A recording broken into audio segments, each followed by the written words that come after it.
from her and DECA, I will be able to further my business career next year at Central. Growing up, we're all so indecisive. We aren't really sure what we want to be when we grow up. And it sucks that you can't go out and experience that job for a day, or even a couple weeks. You need to put yourself in actual scenarios instead of basic job descriptions. With DECA, just like any other career class, I was given the opportunity to learn and see what it is like in the business world. Without DECA, I would be sitting here trying to figure out what I want to do with my life after high school. Thankfully, I was exposed to business early and able to decide my career path and relieve a little stress on my senior year.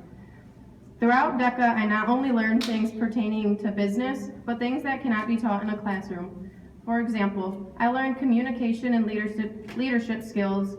I learned how to break out of my comfort zone and network with people all around the country. I also learned to have a self-driven mindset and how to set goals and achieve them, which is greatly important. Anything you set your mind to can be accomplished. Always remember that. I spoke with the president of a hotel company this past weekend at Internationals, and she told me to always challenge myself. I will never fail unless I allow myself to do so.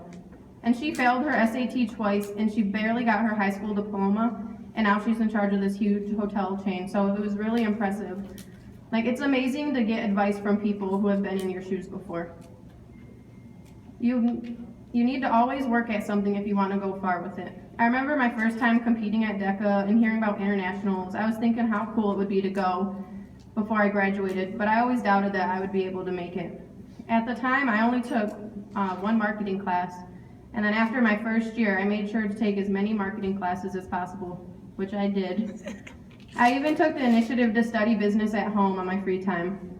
You guys can say I'm weird and crazy for doing it, but I just came back from ICDC morning and I didn't have to pay a single dime for the trip.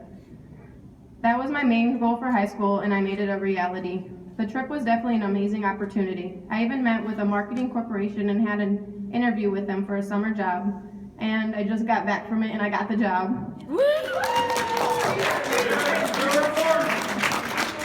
And I owe a huge thank you to Miss Lundgren and Miss Scope and Mr. Scope and even the school board for giving me the opportunity to go on this trip.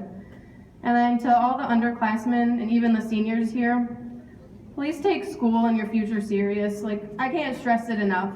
Even if business isn't your thing, it's okay, but go ahead and give it a try. I see so many high schoolers choose a career based off of such little knowledge. You need to know what the annual salary is, all the requirements, and is it a career that you're gonna actually enjoy. Just a little advice to you guys, if you're ever given the opportunity to travel, please do it. Networking with people and building relationships, it's so critical in today's world, and you'll definitely benefit from it. This past fall, I was in charge of putting together our annual Safe Halloween event with Linda. I was also a key factor on setting this banquet up today. And I also did a job shadow with a marketing director. All of that was able to help me decide on being a business event planner in my future. That just adds on to the fact that you need to have a little background on your career before you make a final say. To end this long ramble off, I want to give a huge thank you to Miss Lundgren. I wouldn't be here if it wasn't for you, and I wouldn't be able to share all my experiences if I never met you and had taken your classes. I really do appreciate all that you've done for me. And then thank everyone else here for allowing me to be your guys' DECA president.